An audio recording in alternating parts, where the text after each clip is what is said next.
मराठी प्रत्येक महाराष्ट्रीयाला अभिमानास्पद आणि गौरवास्पद वाटणारी आपली मायबोली.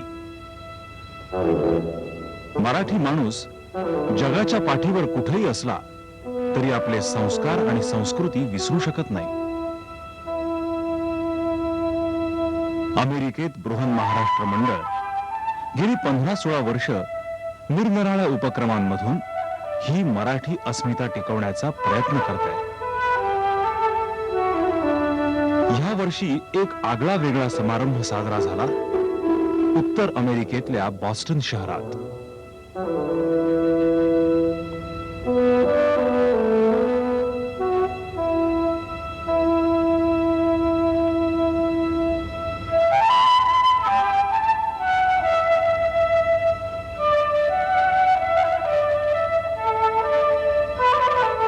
चार 4000 मराठी बांधवांच्या उपस्थितीत हायन्स कन्व्हेन्शन सेंटर इथे या वर्षी दिमाखात साजरं झालं बृहन महाराष्ट्र मंडळाचं 8वं अधिवेशन.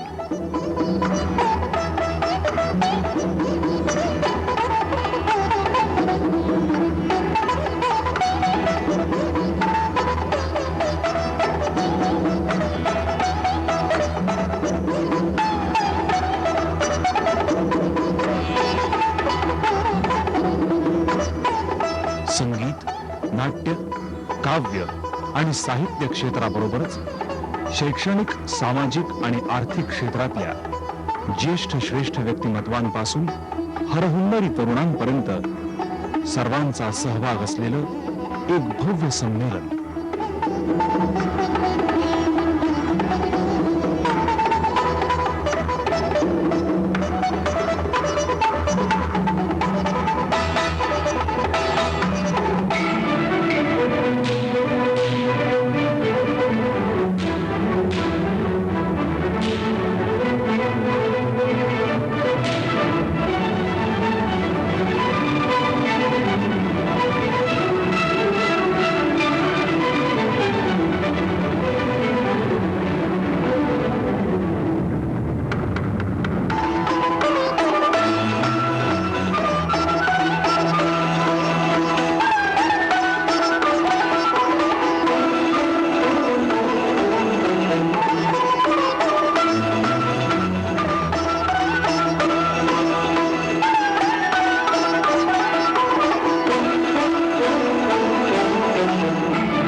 मराठी साज, मराठी बाज इथं जणू एकवटला होता महाराष्ट्र आज.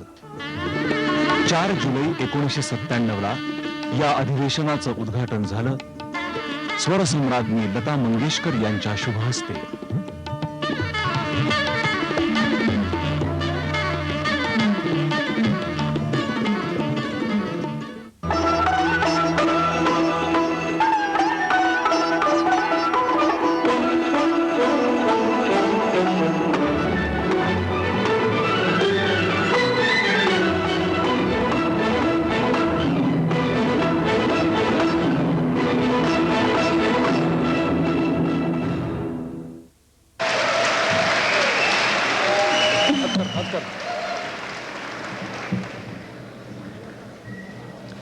नमस्कार मंडळी. नमस्कार. माझं नाव आनंद लेले आणि माझं नाव अनुपमा आपटे. आज आम्ही आपणा सर्वांपुढे न्यू इंग्लंड मराठी मंडळाच्या वतीने बृहन महाराष्ट्र मंडळाच्या या 8व्या अधिवेशनाच्या उद्घाटन समारंभाचे सूत्रधार म्हणून उभे आहोत. सर्वात पहिल्यांदा आम्ही तुम्हा सर्वांचे मनपूर्वक स्वागत करतो. आज इथे अमेरिकेतल्या निरनिराळ्या प्रांतातून तसेच Canada, England, Australia, New Zealand, Germany, Bharat, दक्षिण कोरिया, हाँगकाँग, जपान अशा निरनिराळ्या देशातून सुमारे 3500 हौशी मंडळी आमच्या बॉस्टनमध्ये जमा झाली आहेत.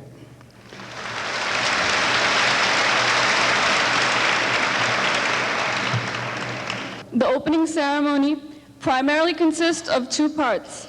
The first part is the entertainment part, which includes a dynamic musical presentation called Janta Raja Shiv Charitra Darshan Part 1 by Shiv Shahir Shri Baba Sahib Purandare and his troupe from India. Baba Sahib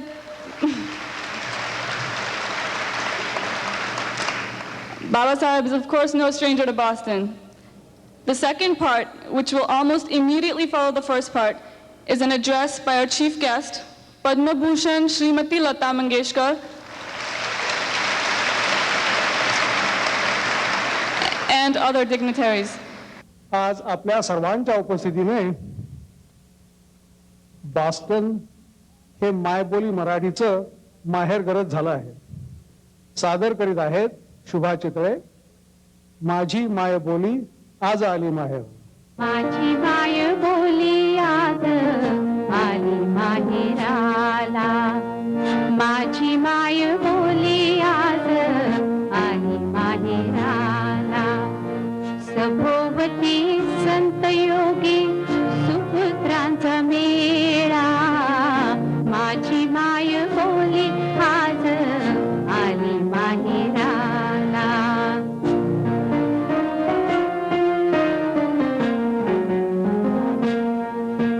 नेसली से भागवत नाथाचे पैठणी, नेसली से भागवत नाथाचे पैठणी. माथा शोभे मुकुट गाथा तुकयाचा नामी, ज्ञानेशाची ज्ञानेश्वरी, ज्ञानेशाची ज्ञानेश्वरी. मळवट भाळा माझी माय बोली आज आली माहेराला, माझी माय बोली आज आली माहेराला.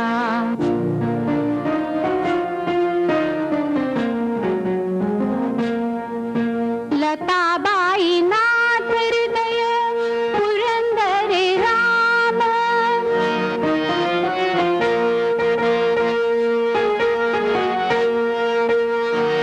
लताबाई नाथ हृदय पुरंदरे राम. शिवराया तुम्हा करिता महाराष्ट्र धर्म, शिवराया तुम्हा करिता महाराष्ट्र धर्म. चार दिसांचा हा जाणा प्रेमाचा सोहळा, चार दिसांचा हा जाणा प्रेमाचा सोहळा. माझी माय बोली आज आली माहेराला, माझी माय बोली आज आली माहेराला.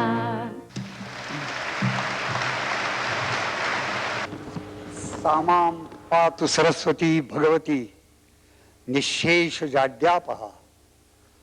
श्री आदिशक्ती तुळजा भवानी या आनंद सोहळ्याचे सर्व माननीय पदाधिकारी, कार्यकर्ते आणि उपस्थित बंधूंनो आणि भगिनींनो, जाणता राजाचा आज बोस्टनमध्ये हा कार्यक्रम सादर करताना आम्हा सर्व कलाकारांना मनापासून आनंद होतोय.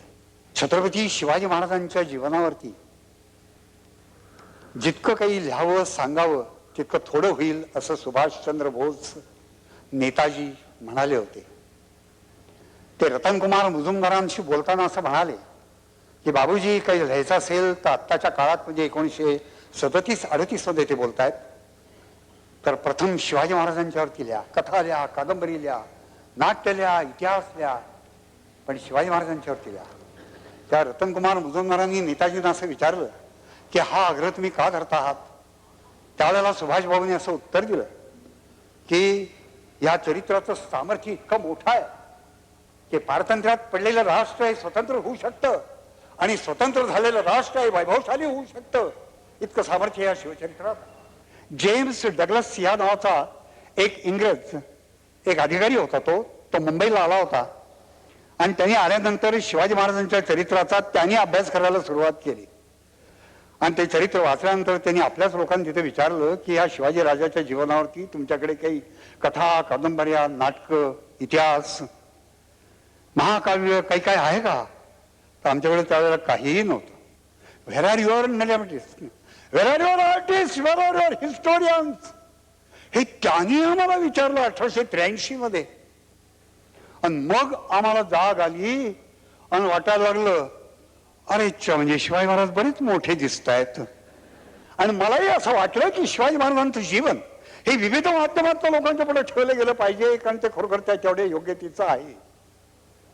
मग आपणही पण या माध्यमातून का ठेवू नये म्हणून समूह नाट्याचा हा प्रयोग हा दिनांक 14 एप्रिल 1985 म्हणजेच पहिला प्रयोग आम्ही पुण्यामध्ये साजरा केला. त्यानंतर आज आम्ही प्रयोग करतो आहोत 11व्या वर्षी 369वा. तिथे एक प्रयोग करतो त्यावेळेला त्यात हत्ती असतात, घोडे असतात, उंट, बैलगाड्या, मेणे, पालख्या हा सगळा सरंजाम असतो. साक्षात शिवशाही उभं करण्याचा आम्ही प्रयत्न करतो. इथे एक अत्यंत गुणी असे एक कलाकार ज्यांच्या नावाचा उल्लेख करताना मला आनंदही होतो आणि अभिमानही वाटतो. त्यांचं नाव किशोरराव, आपण ओळखलंच आहे, पाठारे. माझ्या मनात एकच गोष्ट आली. परवा मला एकाने विचारलं अमेरिकेतनं परत जाताना काय काय घेऊन जाणार आहात. त्या मी त्यांना उत्तर दिलं नाही, पण माझ्या मनात जो विचार आला तो हा, मला इथून नेताना एकच गोष्ट पळवून न्यावीशी वाटते आणि ती म्हणजे किशोरराव पाठारे. की आम्ही कृतार्थ आहोत, आम्ही धन्य आहोत. या सगळ्या सहाय्यक परममित्रांना मी मनापासून अंतःकरणपूर्वक धन्यवाद देतो आणि जाणता राजाचा प्रयोग आपल्यापुढे सादर करण्याची आपल्याकडून परवानगी घेतो. हार्दिक धन्यवाद. जय भवानी, जय महाराष्ट्र, जय हिंद.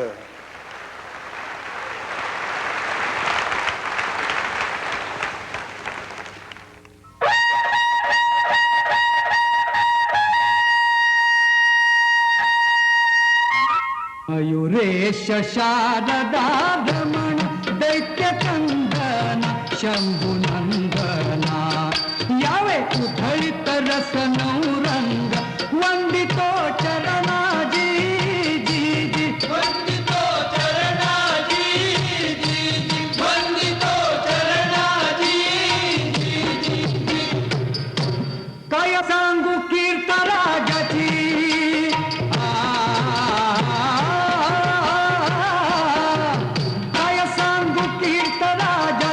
मराठी मुलखाची राम राजाची देवगिरी शोभे अयोध्या खास वाट ना हेवा इंद्रलोकास झळकती चंद्र सूर्य कळसाच जी जी जी झळकती चंद्र सूर्य कळसाच जी जी जी झळकती चंद्र सूर्य कळसाच जी जी जी जी.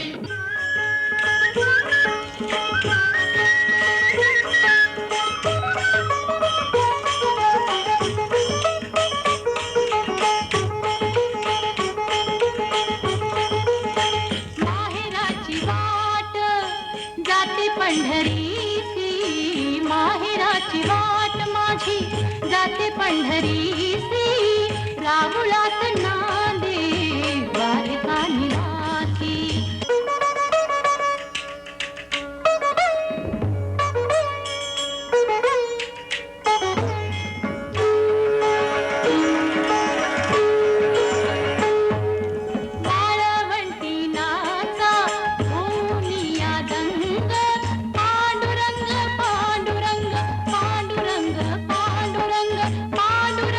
पांडुरंग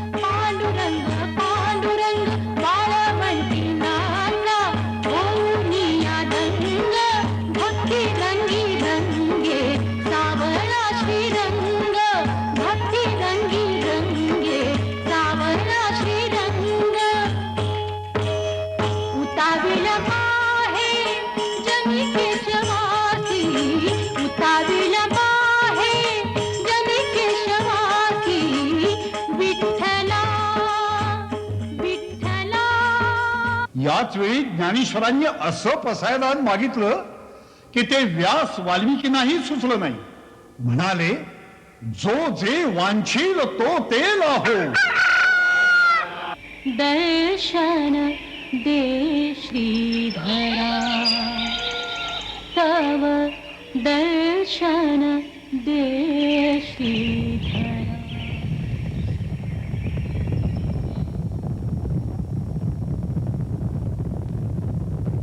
घात झाला.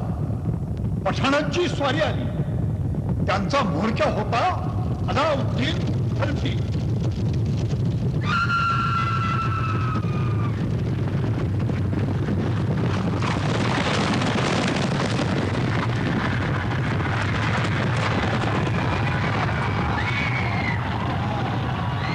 मराठी गोकुळाची मसलवट झाली. थोडीती करुण किंकाळी थरकला शेष पाताळी. थरकला शेष पाताळी.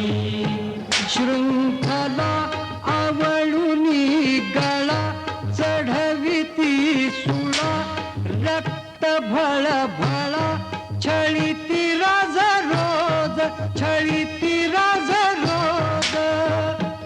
अवकळा आली भूतळा कुणान कळवळा देवही आंधळा. झाला काय आज झाला काय आज सांगू कस राज होजी. अंधार कभिन्न अंधार. वर्षातल्या 12ही अमावास्यांनी महाराष्ट्राला एकाच वेळी गराडा घातला. वर्षामागून वर्ष अशी 250 वर्ष उलटली. अशा कभिन्न काळ्या रात्री पैठणचा रावळा अनाथांचा एक नाथ तळमळत होता तडफडत होता अन जलजगदंबेच्या दारी हाका आरोळा घालीत होता. हे चंडमुक्त भंडासुर खंडिनी जगदंबे. दंड दंड महिषासुर मर्दिनी दुर्गे. महाराष्ट्र धर्मरक्षिते तुळजा भवाने दार उघड. दार उघड पये दार उघड.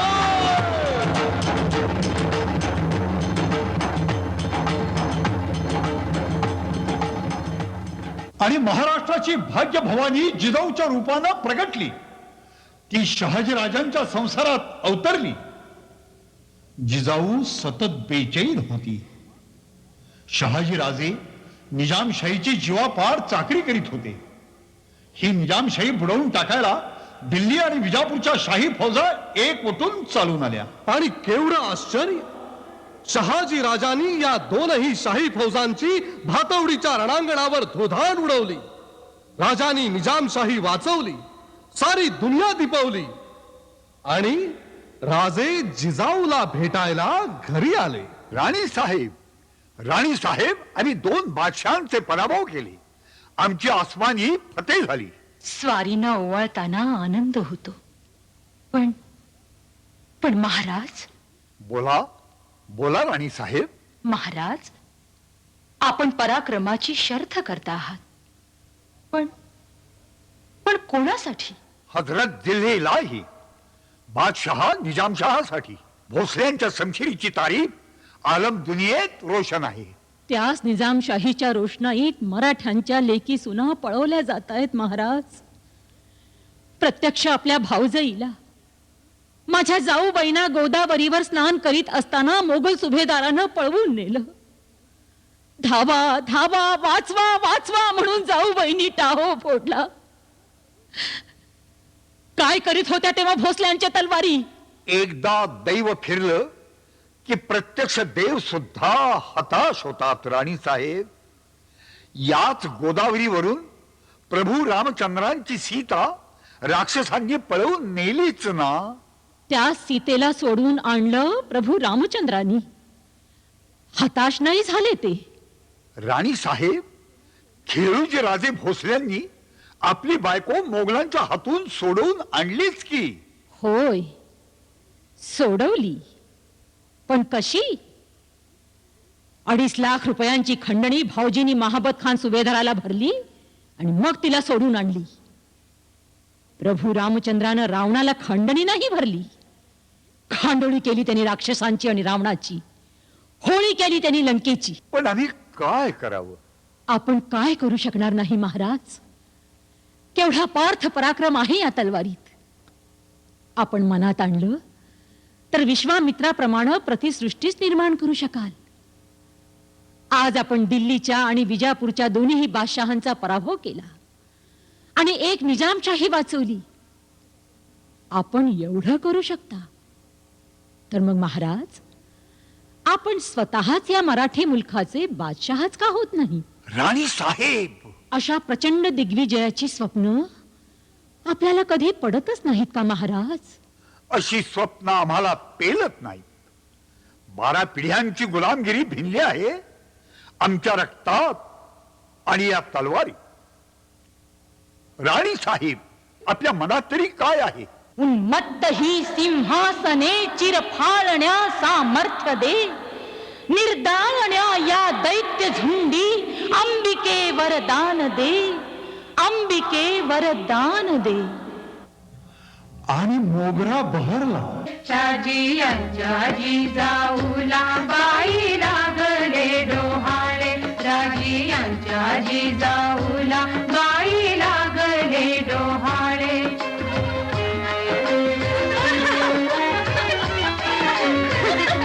नको झोपाळे हिंदोळे, नको चांदणी विहार, वाटे रणंगणी जावे भावे सिंहावरी स्वार, वाटे करावा संहार असुरांचा दुर्गे परी, दुर्ग जिंकावे बैसावे सिंहासनी अंबे परी. नको केशर कस्तुरी, नको कोवळे सोहाळे, हौस युद्ध तांडवाची माझे पूर्वा डोहाळे, माझे पूर्वा डोहाळे. महिन्यामागून महिने उलटत होते. शिवनेरी वसला होता भीमाशंकराच्या किर्र जटात आणि नाणेघाटाच्या भयान ओठात. शिवगंगेचा तरंग घ्या, सनाईचा हा अभंग घ्या, नंदाघरचा आनंद घ्या, नंदाघरचा आनंद घ्या, बाई आनंद घ्या, कुणी गोविंद घ्या, कुणी गोपाळ घ्या. ज्ञानेश्वरांची ही स्वप्न माझ्या शिवबानं पुरी करावीत. जो जे वांछिल तो ते लाहो. ज्ञानेश्वरांनी वयाच्या 16व्या वर्षी ज्ञानेश्वरी लिहिली. माझ्या शिवबानंही 16व्या वर्षी स्वराज्याचा पहिला किल्ला जिंकावा. पंत, तुमच्या बंडाचा जय जयकार करीत हा सह्याद्री तुम्हाला पहिला मुजरा करीत. कोकणचा समुद्र आपल्या तुफानी लाटांच्या पायघड्या घालीत घालीत तुमच्या बंडाला सामोरा येईल. हा सह्याद्री तुम्हाला ओरडून सांगतोय, राजे, तुम्ही या जुलमी सिंहासना विरुद्ध बंड करा. माझ्या खांद्यावर चढा, माझ्या हृदयात दडा, माझ्या काना मागून लढा. तुम्ही विजयी व्हा. गड्यांनो, या जगात आपल्यावर कुणी प्रेम नाही केलं तरी चालेल, पण आपली कुणी कीव करता कामा नये. आपण तुळजा भवानीचे पुत्र आहोत.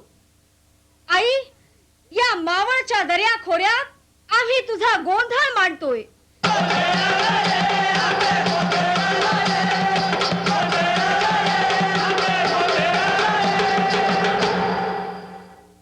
देव, देश, सद्धर्म आणि स्वराज्य यांना सोन्याच्या सिंहासनावर प्रस्थापित करण्यासाठीच आपण या ज्वालेवर स्वार झालो आहोत. पृथ्वीवर पहिला सूर्योदय ज्या दिवशी झाला त्याच दिवशी हा झेंडा जन्माला आला. पण आज हा अंधारात आहे राजे. हा आऊसाहेब, पण उद्याच्या उशाकाली हा तोरण गडावर फडकेल. हा झेंडा हाती घेऊनच उदंड उदंड विजयी व्हा. रामराज्य करा, धर्मराज्य करा, पराक्रमाची शर्थ करा. काय बाई चमत्कार तरी. या बुद्धिबळाच्या डावात राजा आहे, प्रधान आहे, हत्ती आहे, घोडे आहेत, वाकडा चालणारा उंट सुद्धा आहे, पण पण राणी नाही. राणी आहे ना, कुठं आहे? राजाच्या अंतःकरणात. ईश, वडिलांना वाचवायचं असेल तर स्वराज्य बुडवावं लागतंय. स्वराज्य वाचवायचं असेल तर वडील मारले जाणार. काय वाचवायचं, वडील की स्वराज्य? दोन्हीही तीर्थरूपच. मग दोन्हीही वाचवायचे. कसा? असा, शहाला काट शह महाराज. शत्रूचा जो शत्रू तो आपला मित्र. राणी साहेब, हे हिंदवी स्वराज्य व्हावं ही तो श्री जगदंबेची इच्छा.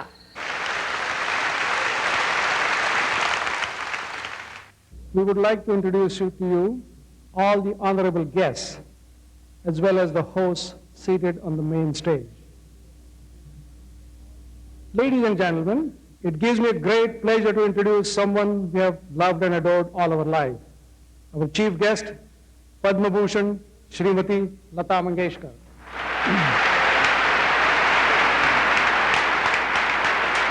Go ahead.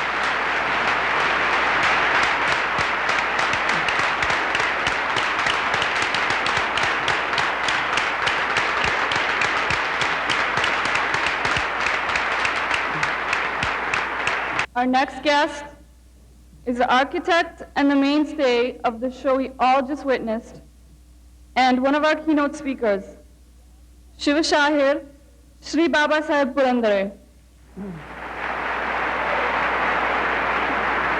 Next, I would like to introduce our other keynote speaker, Professor Ram Shewarkar.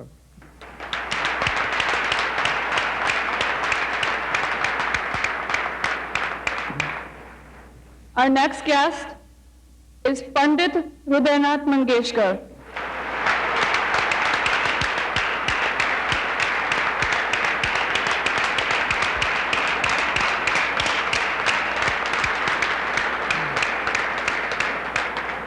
I am pleased to introduce our next guest, Mr. Anil Deshmukh, Minister of Cultural Affairs, Government of Maharashtra.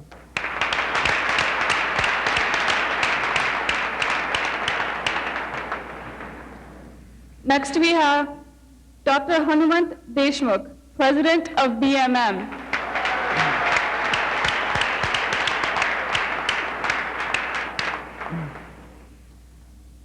Next, I would like to introduce my very good friend for the longest time, who has worked very hard to make this convention a great success, Dr. Sudhakar Velankivar, our Chief Coordinator. President of our New England Marathi Mandal, Mr. Avinash Patil.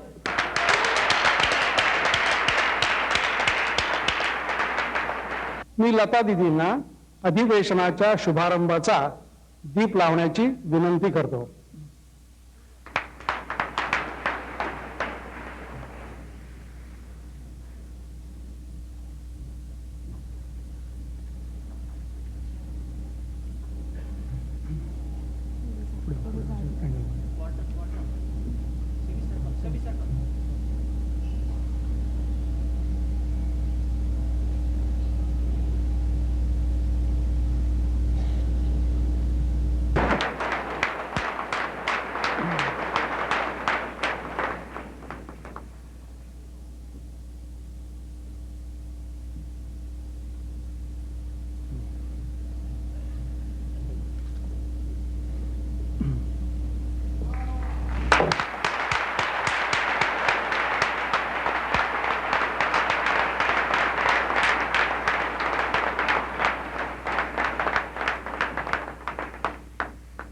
New England Marathi मंडळातर्फे मंडळाचे अध्यक्ष श्री अविनाश पाटील त्यांना मंडळाच्या सभासदत्वाचे मानचिन्ह सादर करतील.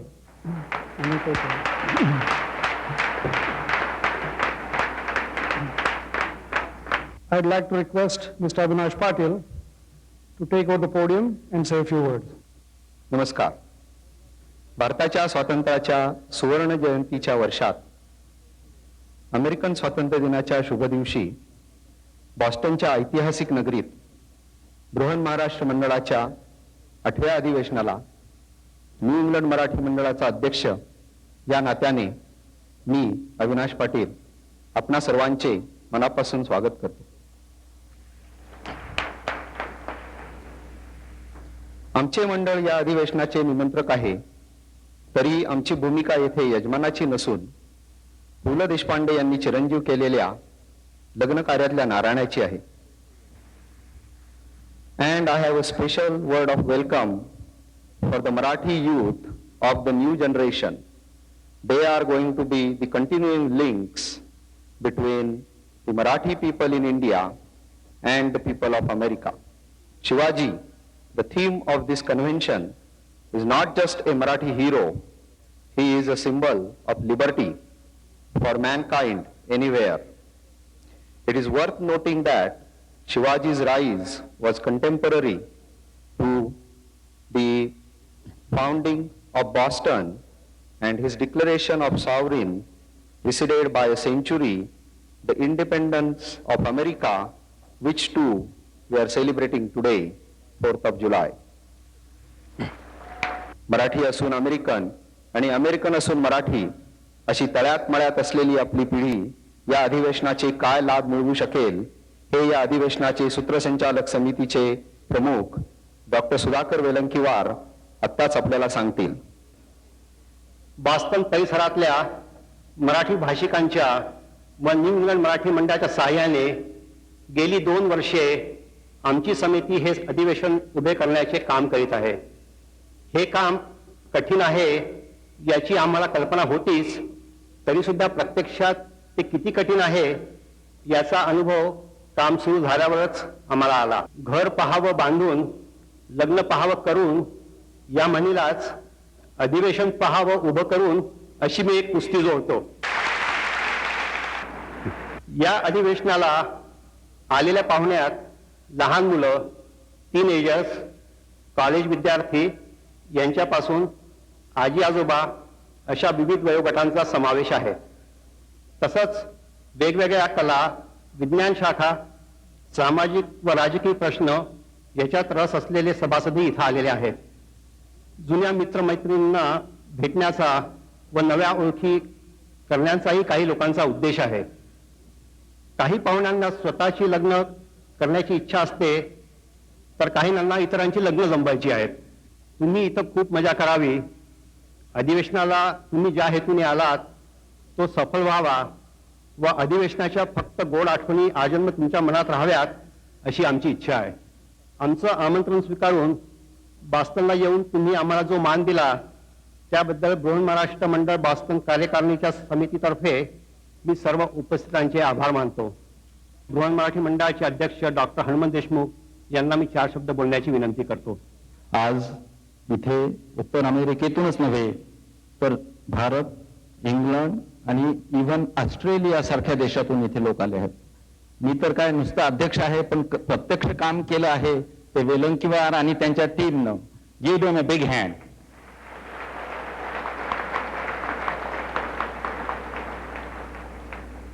आजची आपली उपस्थिती आणि प्रफुल्लित चेहरे पाहून मला वाटतं बृहन महाराष्ट्र मंडळाचं आता एका विशाल वृक्षात रूपांतर झालं आहे. एक विशाल वटवृक्ष इथे वाढतो आहे उत्तर अमेरिकेत, आणि या वृक्षाची पाळमुळं उत्तर अमेरिकेतील सर्व मराठी मंडळात जाऊन पोहोचलेली आहेत याची ही साक्ष पटते आहे. वयाच्या 15व्या वर्षी भावार्थ दीपिका रचणारे जो जे वांछील तो तेला हो म्हणून सर्व विश्वाचे कल्याण चिंतणारे संत ज्ञानेश्वर, 15व्या वर्षी हिंदी स्वराज्याची आकांक्षा चित्तात सामावून घेणारा सर्व धर्म सहिष्णू शिवकल्याण राजा, आणि 15व्या वर्षीच गंगा जमुना डोळ्यात उभ्या का अशा मातृत्वाच्या चिरंतन अशा प्रेमभावनेला साक्षात्कारी सुरातून प्रकट करणारी स्वरलता, हे तिन्ही महाराष्ट्राच्या संस्कृतीचे 3 कळस आहेत.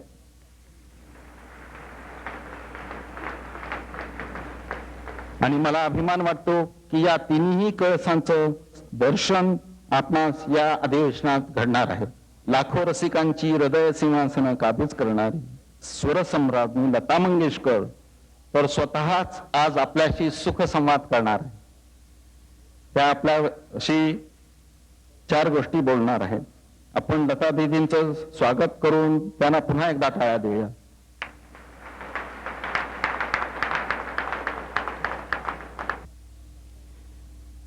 निश्चयाचा महामेरू बहुत जनासी आधारू अखंड स्थितीचा निर्धारू श्रीमंत योगी. महाराष्ट्राचा हा श्रीमंत योगी म्हणजे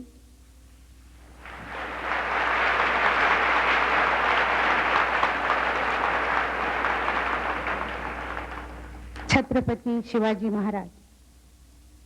या श्रीमंत योगी जाणता कल्याणकारी राजांना त्यांच्या गुरूंनी त्यांची थोरवी गाताना म्हटलंय, या भूमंडळाचे ठाई धर्मरक्षी ऐसा नाही, महाराष्ट्र धर्म राहिला काही तुम्हा कारणी.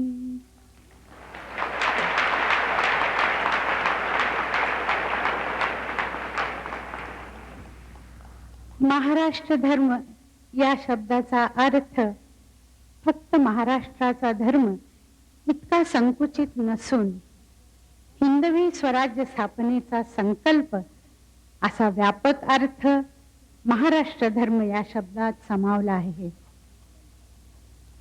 ज्या शिवरायामुळे हा महाराष्ट्र धर्म राहिला त्या शिवरायांना वंदन करून आज बॉस्टन येथील बृहन महाराष्ट्र मंडळाने भरवलेले हे मराठी बांधवांच्या स्नेहसंमेलनाचे उद्घाटन झाले असे मी अतिशय आनंदाने अभिमानाने घोषित करते.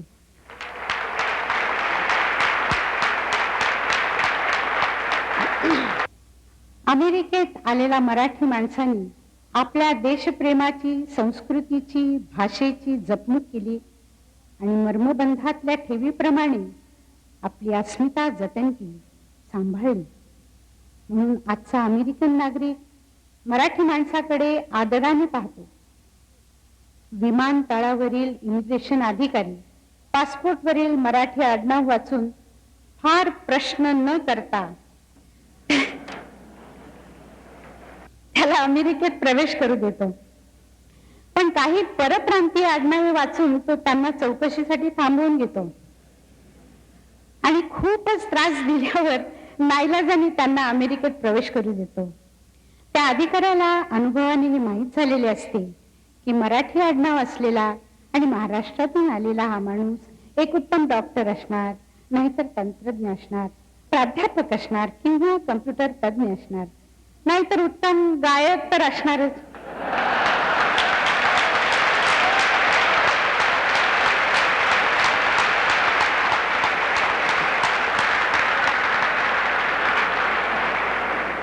तेव्हा मी असं म्हणेन की गायिका असणारच. अमेरिकेत वास्तव्य केलेला कुठलाही मराठी माणूस हा अमेरिकन नागरिकापेक्षा अधिक श्रीमंत असतो. तो आणि त्याचे कुटुंबीय अधिक सुशिक्षित असते. त्याचे राहणीमान अमेरिकन माणसापेक्षा अधिक उच्च दर्जाचे असते. असे विधान अमेरिकन वृत्तपत्रांनी वार्षिक आढावा घेऊन तज्ञांकडून टक्केवारीच्या आधारावर केले आहे. म्हणजे ही मराठी माणसाची खोटी स्तुती नाहीये, तर ही वस्तुस्थिती आहे.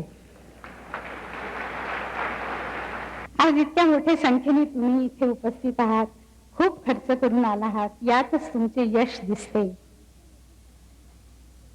लहानसा महाराष्ट्र इथं वसल्यासारखं वाटतंय.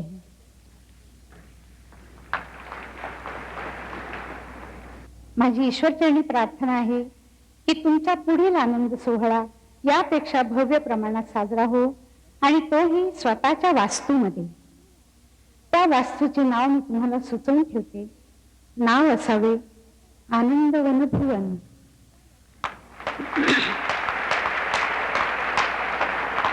जय हिंद, जय महाराष्ट्र.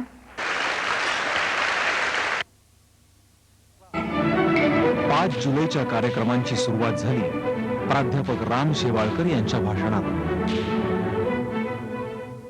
आपल्या सर्वांतर्फे प्राध्यापक शेवाळकरांना त्यांच्या भाषणास सुरुवात करण्याची विनंती करते. महाराष्ट्राच्या सीमेबाहेरच्या महाराष्ट्रात राहणाऱ्या आपण्यासारख्या माझ्या असंख्य आप्तांची भेट होण्याचा पहिला योग मला आला. इसवी सन 1630 मध्ये बोस्टन या शहराची उभारणी झाली. माझी दुसरी माहिती जर खरी असेल तर इसवी सन 1630 मध्येच भारताने महाराष्ट्राला एक युगकर्ता असा महापुरुष दिला, त्याचं नाव छत्रपती शिवाजी महाराज. तेव्हा त्यांच्या जन्मवर्षी ज्या शहराची स्थापना झाली त्या शहराची पुन्हा ऋणानुबंधाची गाठ मराठी मंडळांनी या ठिकाणी घालून दिली. याही औचित्याचं कौतुक करणं आवश्यक आहे. भारत पारतंत्र्यामध्ये 150 वर्ष होता आणि त्यानंतर स्वातंत्र्याचा उच्छ्वास करण्याची संधी त्याला मिळाली.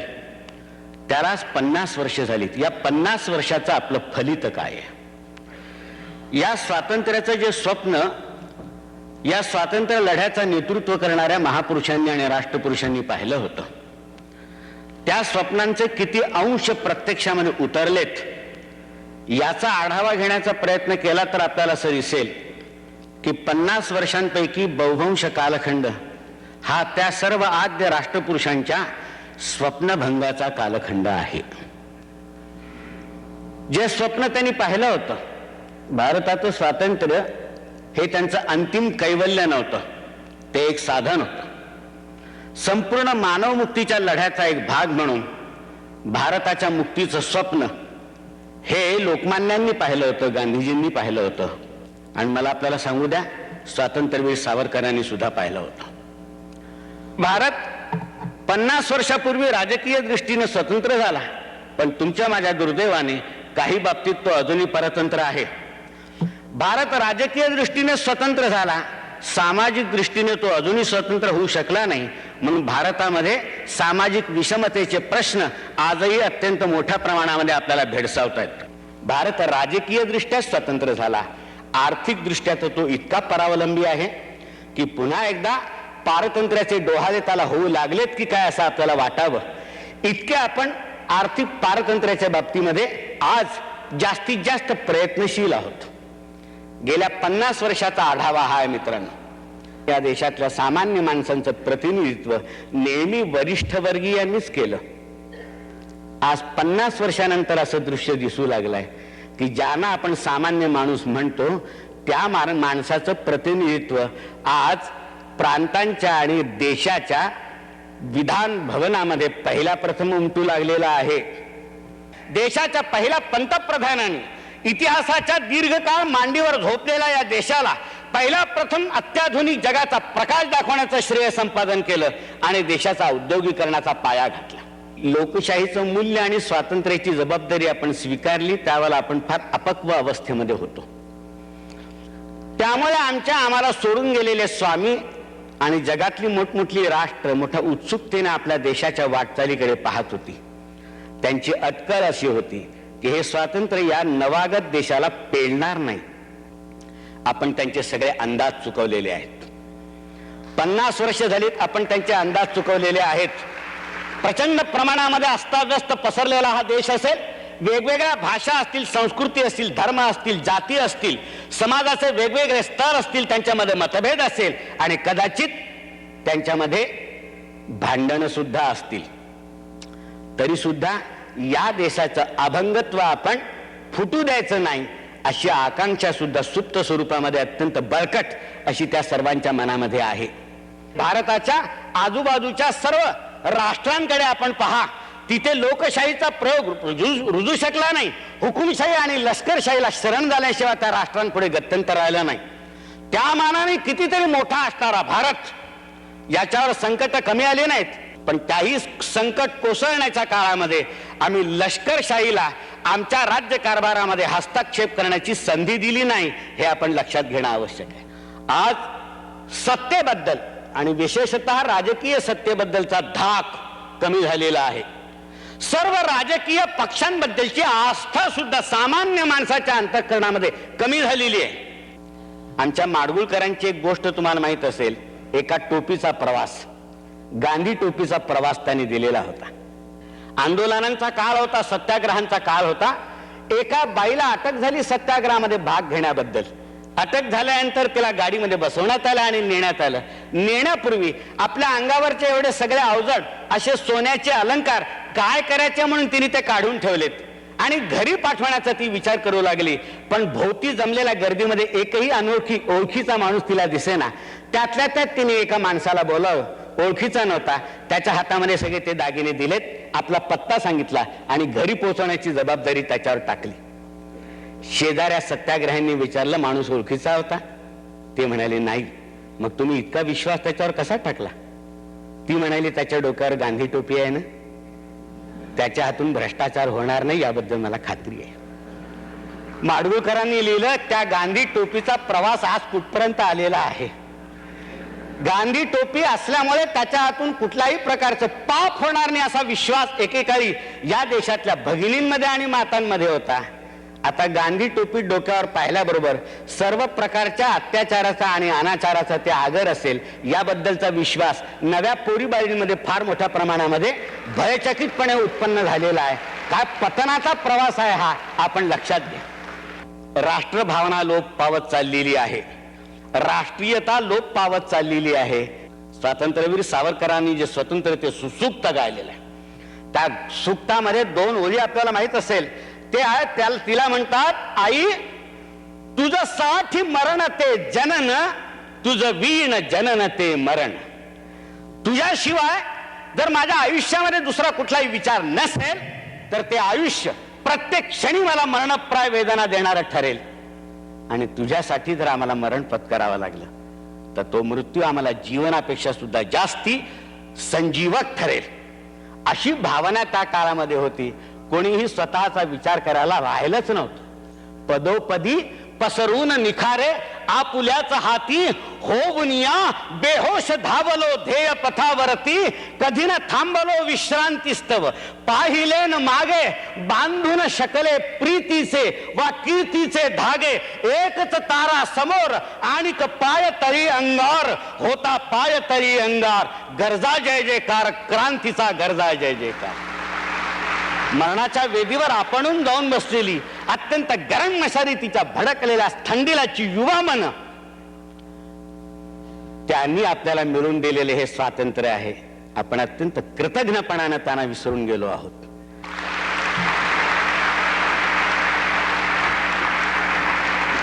आमच्या प्रेमाचं आणि कृतज्ञतेचं प्रतीक म्हणून आम्ही त्यांना पुष्पगुच्छ देत आहोत.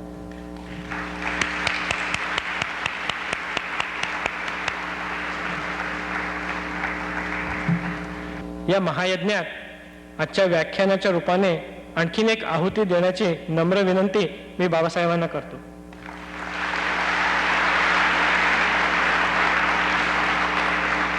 मराठी बोलण्याकरता, मराठी अस्मितेचा जय जयकार करण्याकरता, मराठी संस्कृतीचा आविष्कार दाखवण्याकरता इथे एकत्र आला आहात. मला असं वाटतं की आज आषाढी एकादशी असावी आणि पंढरपूरच्या वाळवंटामध्ये आपण सगळेजण एकत्र जमलेलो असावं असा भास मला होतोय. पण महाराष्ट्रापासून कमीत कमी 10,000 मैल दूर असतानाही पण आपण मराठी भाषा, मराठी माती, मराठी अस्मिता की ज्याच्यामध्ये मानवतेचा आविष्कार आहे, तो महाराष्ट्र धर्म आपण इथं पाळत आहात. मी आपलं मनपूर्वक दंडवत घालून, वयाचा केवळ फायदा घेऊन आपलं अभिनंदन करतो. मी आपल्याबद्दल आदर व्यक्त करतो. मोगल साम्राज्याचा आणि औरंगजेबाचा अत्यंत कट्टा वैरी मरण पावला अशी ती बातमी होती. त्यांच्या दृष्टीने ती अनुकूलच होती आणि औरंगजेबाने ती बातमी ऐकली. स्वाभाविकरित्या सर्वांची आणि त्या साखी मुस्तैद खानची पण अपेक्षा होती आणि असावी की आता बादशाह आनंदानं काहीतरी आपली प्रतिक्रिया व्यक्त करेल. तेव्हा तसं म्हणाला, साखी अरे केवढा मोठा मनुष्य मरण पावल्याचं तू मला सांगतोयस. औरंगजेब बोलला, पण गेली 35 वर्ष त्याला आणि त्याचं सगळं राज्य जिंकून घेण्याकरता मी माझ्या जीवाचा अटापिटा केला. मोगल साम्राज्याची सारी शक्ती मी दक्षिणेमध्ये म्हणजे महाराष्ट्रामध्ये ओतत होतो. माझे उत्कृष्ट दर्जाचे सेनापती, उत्कृष्ट दर्जाचं सैन्य, तोफखाना, खजाना आम्ही दक्षिणेकडे लोटत होतो त्या शिवाजीला जिंकण्याकरता. मला कधी यश मिळू दिलं नाही त्यांनी. अलौकिक उत्कृष्ट दर्जाचा सेनापती, उत्कृष्ट राज्यकर्ता, असामान्य मित्र, असामान्य एक तत्वज्ञ. प्रत्येक बाबतीत त्याचं मोठेपण वेगळं आहे. साखी या सगळ्यात मोठी गोष्ट त्याच्या जवळ कोणती असेल तर त्याचं चारित्र्य. राज्यकर्त्याला चारित्र्य असावं लागतं हे औरंगजेबाने सांगावं का आम्हाला? शिवाजी महाराज काय, ज्ञानेश्वर काय, ही सगळी परमेश्वराने पाठवलेली जगाच्या उद्धाराकरता असलेली ही व्यक्तिमत्व आहेत. ती कोणा एका देशाची आणि कोणा एका मर्यादेची नाही, ती जगाची आहे. ती शिवाजी महाराजांनी एक फार महत्वाची गोष्ट केली. किल्ले बांधले, हो. गलबत बांधली, हो. युद्ध केली, जिंकली, हो. त्याच्यापेक्षाही महत्वाची गोष्ट केली, नॅशनल कॅरेक्टर निर्माण केली की जिचा आज आम्हाला नितांत गरज आहे, आवश्यकता आहे. ही आहे की प्रतापराव गुजर ह्या नावाचा शिवाजी महाराजांचा सेनापती हा अशा रीतीने युद्धात गेला आणखीन त्यात तो मारला गेला. त्याच्यावरची ही कविता आहे. श्रुती धन्य जाहल्या श्रवणी आपुली वार्ता, रण सोडली सेना सागर अमुचे पळता, अबलाही घरोघर खऱ्या लागतीला आता, भर दिवसा आम्हा दिसो लागली रात, वेळात मराठे वीर दौडले साथ. ते बाजू सरता डोळे किंचित ओले, सरदार सहा सरसावनी उठले शेले, रिकबीत टाकले पाय झिलले भाले, ढगजात धुळीचे दूर क्षणीक्षिती जात, वेढात मराठे वीर दौडले सात. कागल, मुरगुड वगैरे त्या भागात प्रतापराव गस्त घालीत होते सरसेनापती. आणि जे व्हायचं तेच झालं. राज्याभिषेकाचा तर एका बाजूनी दिवस जवळ येत होता आणि दुसऱ्या बाजूनी शत्रूचं सैन्यही जवळ येत होतं. प्रतापरावांना त्याच्या बातम्या होत्या, पण कोणत्या बाजूला त्याला अडवायचं, कुठं अडवायचं ते सारखं गस्तच घालावी लागत होती. आणि सकाळच्या वेळेला या दिवशी प्रतापराव स्वतःच्या बरोबर फक्त 6 मराठी सैनिकांना घेऊन सैर करत होते अशी हिंडत होते. ज्या माणसाला पाणी पाजण्याकरता मी त्याला जिवंत सोडलं, त्याचं सैन्य सोडलं, कृपा केली, दया केली, तो शेवटी माझ्यावरती पुन्हा चालू देतोय.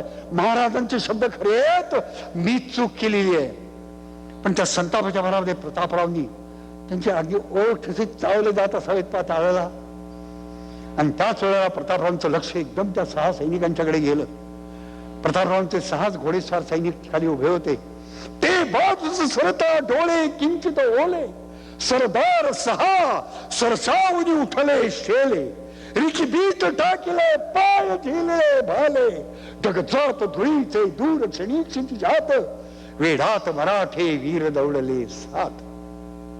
प्रतापराव दौडत सुटले शत्रूवर आणि ती 6 सैनिक मंडळी ती दौडत सुटली. 6 माणसांच्या दिवशी 40,000 फौजावरती चाल करून जाणार. इथं अभ्यास पाहिजे की सेनापती चुकले, हे अशी चूक करायची नसते. आणि इथं उपयोग करण्याचाही उपक्रम झाला पाहिजे की 6 सैनिक 40,000 वरती चालून जातात. भरूर खाल्ला, अतिशय आनंदाला हसतो की ज्यांनी मला पाणी पाणी पाणी करायला लावलं आणि ज्यांनी मला खाली बाण घालून परत जायला लावलं, आमची हत्यारं काढून घेतली, झेंडे काढून घेतले, डंके काढून घेतले, तो म्हणून त्यांनी आपल्या सगळ्या सैन्याला एकदम आदेश दिला आणि ते 6 लोकांच्या सैन्यावरती हे 40,000चं सैन्य तुटून पडलं. आश्चर्यमुग्ध टाकून भागुती सेना, अपमान बुजविल्या 7 अर्पुनी माना, बेहोश धावले थेट भेट गदी मानना, कोसळल्या उल्का जात 7 दर्यात. 7 उल्का आकाशात समुद्रात कोसळाव्यात तर ते 7ही जण त्या 40,000 वरती तुटून पडले. आग उसळली, अक्षरशः आग उसळली, आगवर आग, आग बाजूंनी समशेरी उसळल्या सहस्र क्रुद्ध इमानी. आगी ते लोपले. हा पडला, तो पडला, तो पडला, तो पडला. प्रतापरावचे मुंडकं उडालं. खडकावर दिसतीला अजूनही तेथल्या टाचा, ओढ्यात तरंगे अजूनही रंग रक्ताचा. क्षितिजावर दिसतो अजूनही मेघ मातीचा. अद्याप विराणी कुणी वाऱ्यावर गात काय, वेडात मराठे वीर दौडले सात, वेडात मराठे वीर दौडले सात.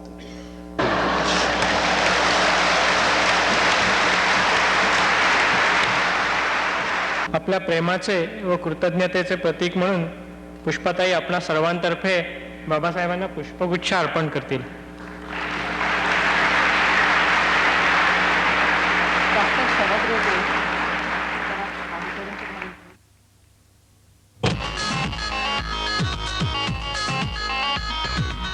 शिवशाहिरांच्या अमोघ वक्तृत्वानंतर दिसलं अमेरिकेतल्या मराठी युवकांमधलं सळसळतं चैतन्य. So sit back, relax, and enjoy the show.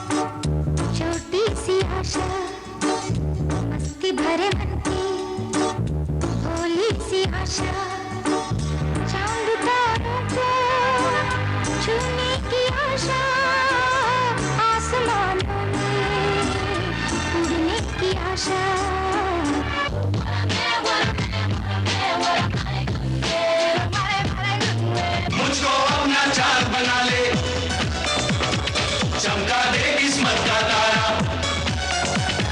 एक बार से दिल नहीं भरता, मुड़ के देख मुझे दोबारा.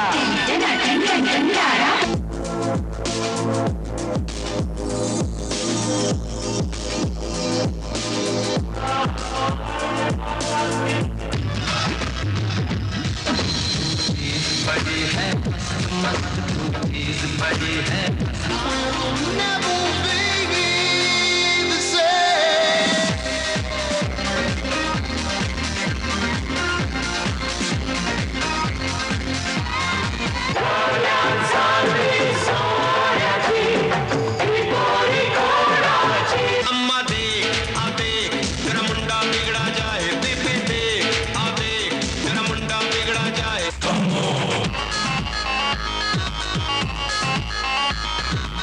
मेरा दिल ले गई ओए, मेरा दिल ले गई ओए कमो किधर.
चप्पा चरखा चले, चप्पा चप्पा चरखा चले, चप्पा चप्पा चरखा चले, चप्पा चप्पा चरखा चले.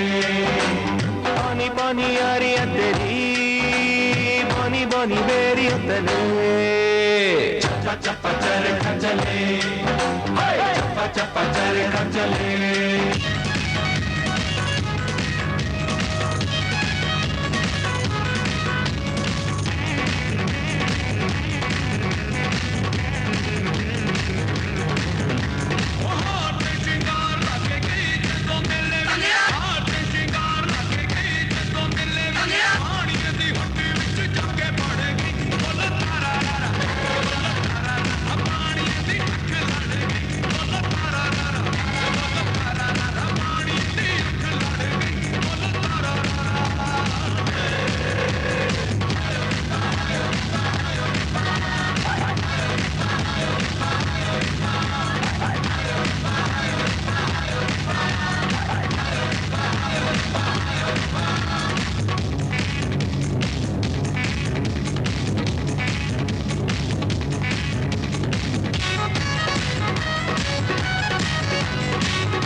welcome to the talent show portion of this afternoon's youth program. रेशमाच्या रेखानी लाल काळ्या धाग्यानी रेशमाच्या रेखानी लाल काळ्या धाग्यानी कर्नाटकी कशिदा काढीला हातन घालून माझ्या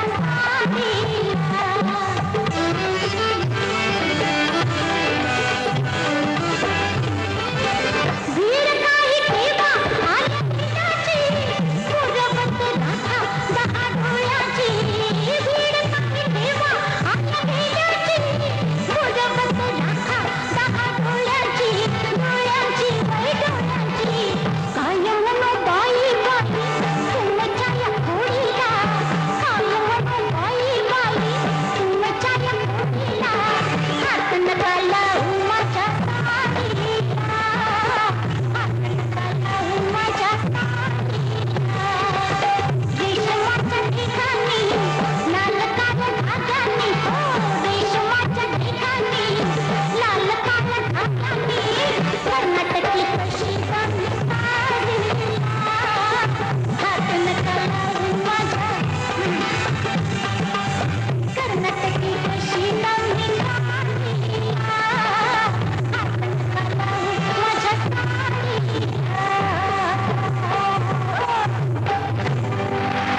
Are you listening to me?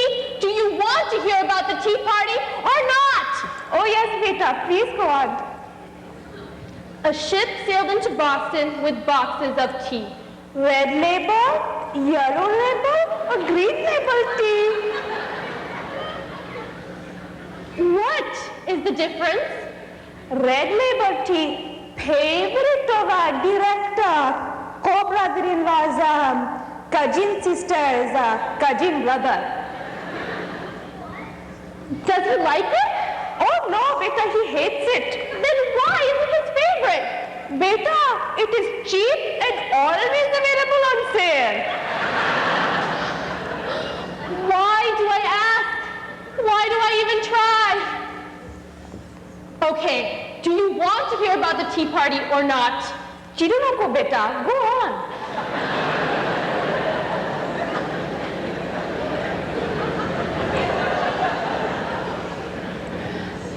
Late at night, in pitch darkness, the forefathers arrived dressed as Indians in dhoti and Gandhi topi. No, certainly not. Then perhaps as Mahavir or Shivaji, dressed in rented costumes, like those I've seen at the Heinz Convention Center. No, wait. Oh, not those Indians.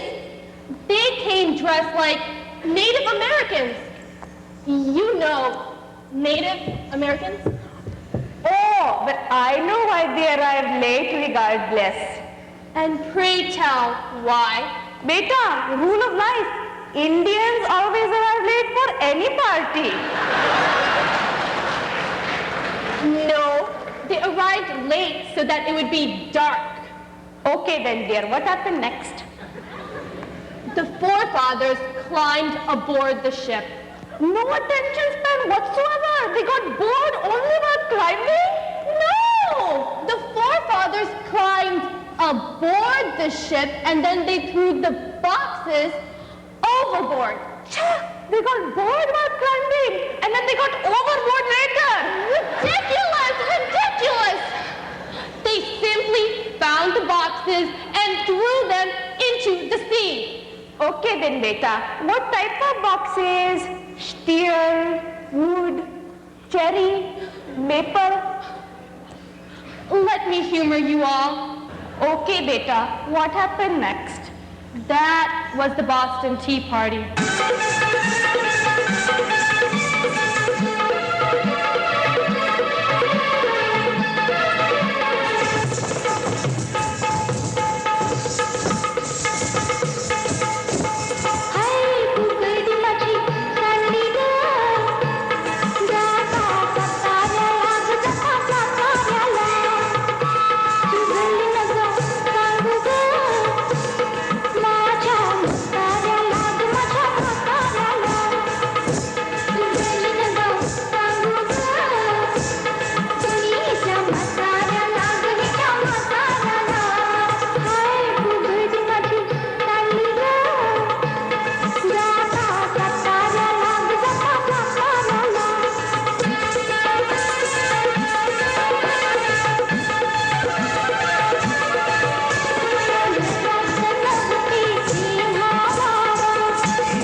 समरस झाले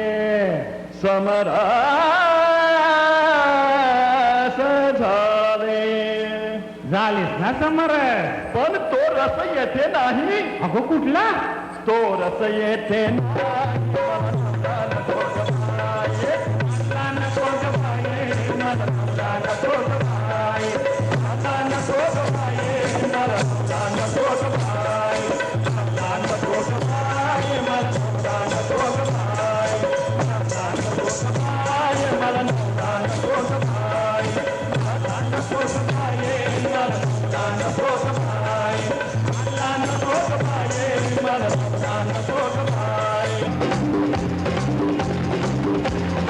कैसा सीधा साधा मैं कैसा भोला भाला, जाने कौन घड़ी में पड़ गया पढ़े लिखों से ताला. मीठी छुरी से हुआ हलाक, छोरा गंगा किनारे वाला, ओ छोरा गंगा किनारे वाला.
कभी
उद्बोधनाचे विविध कार्यक्रम आणि विविध स्थानिक कलाकारांचा उत्साही सहभाग हे होतं या अधिवेशनाचं आणखी एक वैशिष्ट्य.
मोकळेपणाने आपल्यासारख्या दुसरीशी आपले एक्सपिरियन्सेस शेअर करायला एका जागेची गरज आहे, एका निंबोणीच्या पाराची, एका कट्ट्याची, एका कॉलेज मधल्या पायरीची गरज आहे, एका नाक्याची गरज आहे.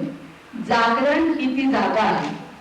जागरणाचा गाभा हा आहे की मोकळ होण्याचा विचार करू लागलेल्या प्रत्येकीला फक्त हातभार लावायचा. जागरणाच्या माध्यमातून जास्तीत जास्त स्त्रिया एकत्र याव्या, त्यांनी बोलतं व्हावं, इतर मैत्रिणींचं ऐकावं आणि नव्या दृष्टीने बघायला शिकावं. अमेरिकेत राहिलेल्या अनेक टेन्शन्सनी थकलेल्या माझ्यासारख्या माझ्या मैत्रिणीला बिनधास्त गप्पा मारायला जागरण हे एक सिक्युअर एन्व्हायरमेंट आहे. बोलणं ही या सगळ्या मागची मूलभूत गोष्ट आहे. आपण सर्वजणी बोलतो, पण एका अर्थानं आपण मुख्य असतो. जे खरं खरं बोलावंसं वाटतं ते आपण म्हणून बोलतच नाही. ते बोलायची आपल्याला खूप भीती वाटते. लोक काय म्हणतील, आपण सोडून घरातली इतर सगळी माणसं तेव्हा लोक होतात. कधी कधी हे मनातलं बोलणं खूप साधं आणि खूप छोटं असतं, पण ते भीती म्हणून कधीच बाहेर पडत नाही. कधी कधी ते तसंच गळून जातं. कधी कधी ते मनाचा एक कोपरा आवडत असतं. याहूनही महत्वाचं असतं ते माहिती अभावी किंवा हे करावं की ते करावं या संभ्रमामुळे उडालेल्या मनाच्या गोंधळामुळे, विचारलेल्या प्रश्नांना देता न आलेल्या उत्तरांमुळे. तर ह्या भारतीय स्त्रीने ती पुरुषांनी दिलेली तिच्यावरची लादलेली ही सगळी वर्णन आहेत ती सोडून तिने आता स्वतंत्र व्हावं, संसारात राहून सुद्धा, संसाराबाहेर राहून सुद्धा, एकटं राहून, नवऱ्याबरोबर राहून, मित्राबरोबर राहून, कसंही राहून आता या भारतीय स्त्रीनी नवीन आपली इमेज तयार करायला पाहिजे. ती स्वतंत्र बोलणारी, मोकळ झालेली. आणि जसं एखादं मोगऱ्याचं फूल नुसतं सकाळी उमलतं, पण ते फुलतं तेव्हा तर त्याचं सगळं पूर्ण ते फुलणं आणि ते उमलणं याच्यामध्ये फरक आहे. त्याचा वास असं खूप खूप सुटतो की जेव्हा ते पूर्ण त्याचं व्यक्तिमत्व फुललेलं असतं. तसं बाईचं पण फुलावं आणि भारतीय स्त्रीचा पारंपरिक रोल आता बदलावा.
तिच्या कर्तृत्वाला, नेतृत्वाला, दातृत्वाला, बुद्धिमत्तेने, धर्मपरायणतेला, व्यवहार चातुर्याला तिचं नाव भारताच्या इतिहासामध्ये अजरामर झालेलं असतं. तर सांगायची गोष्ट अशी, चौथे दारामध्ये धनगर जमा केले. कोणी एका कुटुंबात पुत्र प्राप्तीसाठी कोल्हापूरच्या अंबाबाईला म्हणे नवस केला गेला. आणि आश्चर्य म्हणजे त्या अंबाबाईच्या प्रसादानं एक तेजस्वी कन्या रत्न जन्माला आलं. नाव काय झालं माहितीये?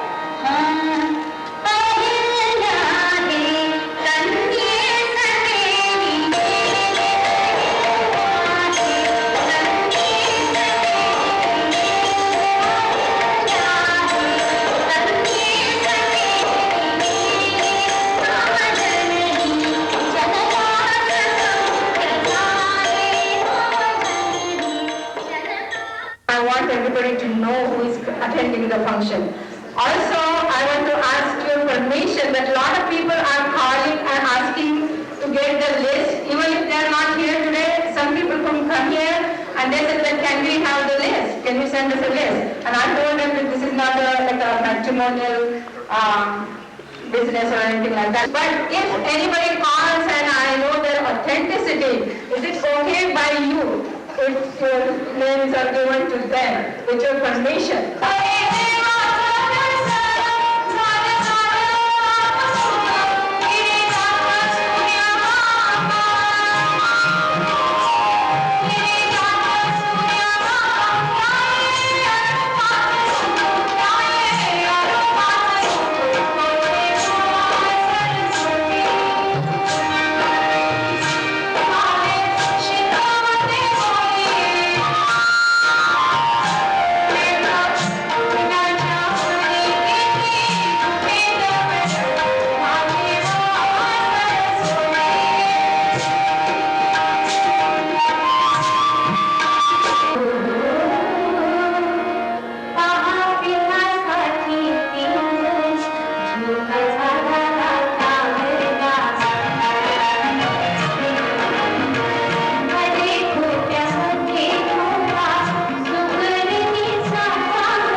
महाराष्ट्रात लोकप्रिय ठरलेलं 4 दिवस प्रेमाचे हे मराठी नाटक इथं अमेरिकेतल्या मराठी बांधवांसाठी खास सादर करण्यात आलं.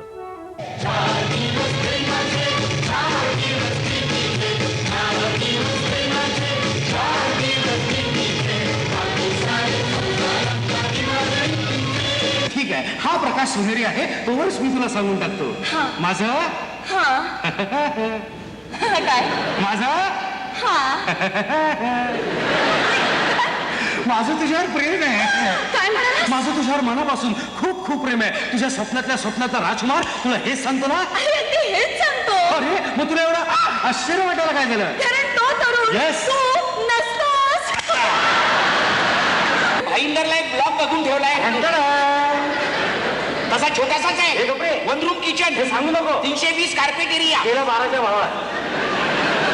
हे पण त्याला ना बाल्कनी आहे 2 बाय 2 ची.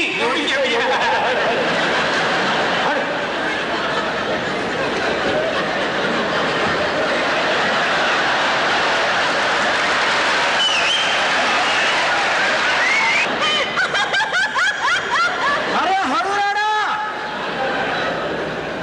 तिच्या अंगावर ओरडू नको. आपली चर्चा शांततेनं आणि संयमानं व्हायला हवी. ओके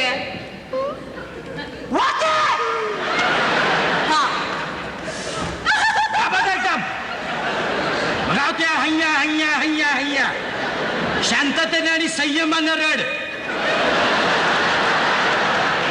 काळजी नको, आणखी थोडेच दिवसानंतर म्हणजे लग्न झाल्यानंतर ही तरुणी त्या प्रेमाच्या मोहनिद्रेतून खळबळून जागी होईल आणि मग आपण काय करून बसलो याची तिला पुरेपूर जाणीव होईल. आणि मग असं सुद्धा होईल की ही नवीन जाणीव झालेली तरुणी एकदम दुसरा टोक गाठेल. आपल्या नवऱ्याची तिला प्रचंड चीड येईल. मंडळी आता लक्षात घ्या, तो प्रियकर राहिलेला नाहीये. लग्नाच्या दुष्ट आणि पवित्र मंत्रानं प्रेमाची बाधा उतरवलेली आहे. त्यामुळे काय झालंय, प्रियकर नावाच्या दिव्य पंखधारी पुरुषाचं नवरा नावाच्या एका अत्यंत हलक्या जमिनीवर सरपटणाऱ्या क्षुद्र मानवी प्राण्यात रूपांतर झाले. लग्नानंतर एकाच वर्षात तू इतका कद्रू, इतका कंजूस, इतका कर्मदरिद्री होशील अशी जर मला कल्पना असती तर लग्नच केलं नसतं. काय बोलतेस आठव? अगं लग्नाच्या आधी तुझ्या वाढदिवसाला सिल्कची साडी घ्यावं म्हटलं तर मला साधे पडदा म्हणाली, नको मला खादीचीच घ्या. अरे मला काय माहित, माझ्या इम्प्रेशन मारण्यासाठी केलेला देखावा होता तो. अय्या इम्प्रेशन तुझ्यावर? तू समजतो पण स्वतःला? मी स्वतःला काय पण समजून तुला काय करायचंय? थोडक्यात काय, आपण दोघेही एकमेकांना चांगले समजून चुकलेलो आहोत आणि चुकलो आहोत हेच खरं. तुझे सर्व गुन्हे तुला माफ केले आहेत. तू गेल्यापासून मम्मीने अन्न पाणी वर्ज केले आहे. हे फर्स्ट क्लास आहे. आणि डॅडी अंथरुणावर खेळत आहे.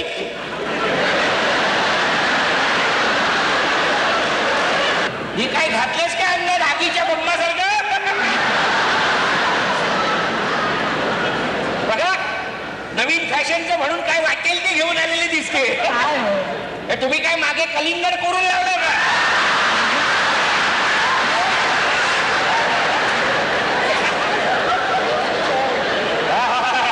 काय दिसतंय कोयडी? लहान मुलांच्या नाचामध्ये मिरची भोपळा असले कपडे घालतात ना, कसलं काहीतरी दिसतंय. हे बघू हा मागून तर असं वाटतंय हिच्या कपड्यात वारा शिरलाय.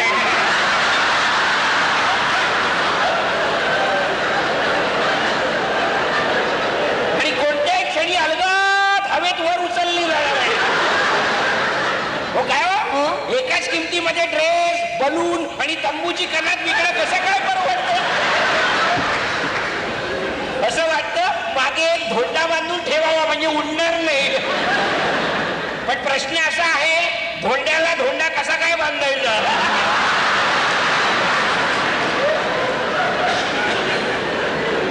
एवढा काही वाईट नव्हता हा वासंतीचा ड्रेस, उगाच दुखावलं तिला. हो, मी विनोदानं बोलत होतो.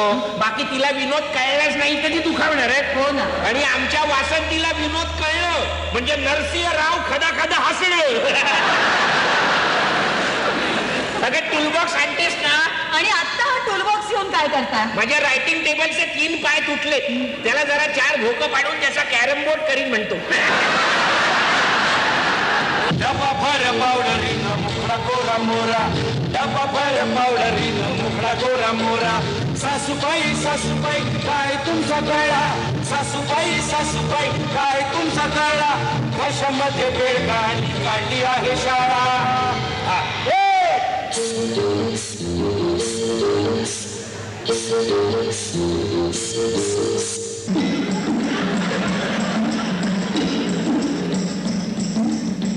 आई आई नमस्कार करते. आणि हे बघ द्या. ती म्हातारी 4 दिवसापेक्षा जास्त राहिली ना तर माझ्यासारखा भेटकार माणूस नाही कोण. हा 4 दिवसात जाणार हो मी. मलाच म्हणतोय ना ग तो म्हातारी. तुम्हाला कसे म्हणतील? माझ्या आईला म्हणत होते ते. मग असू दे. या या हे आई तू कशी काय. अगो बाई किती वाळलाय ग माझा छबडा.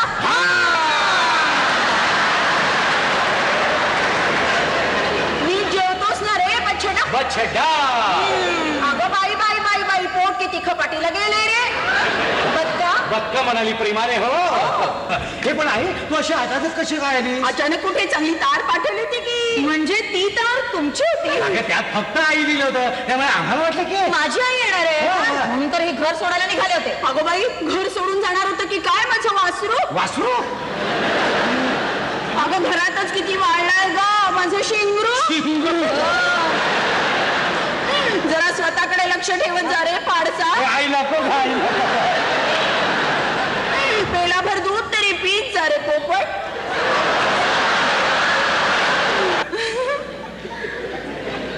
तू झोपताना धक्काबुक्की का करते. तुला शांतपणे झोप ना आणि ते गाणं म्हण. ला ल ल ला. काय शब्द आहेत काय अर्थ आहे. ला ल ल ला. I I I I.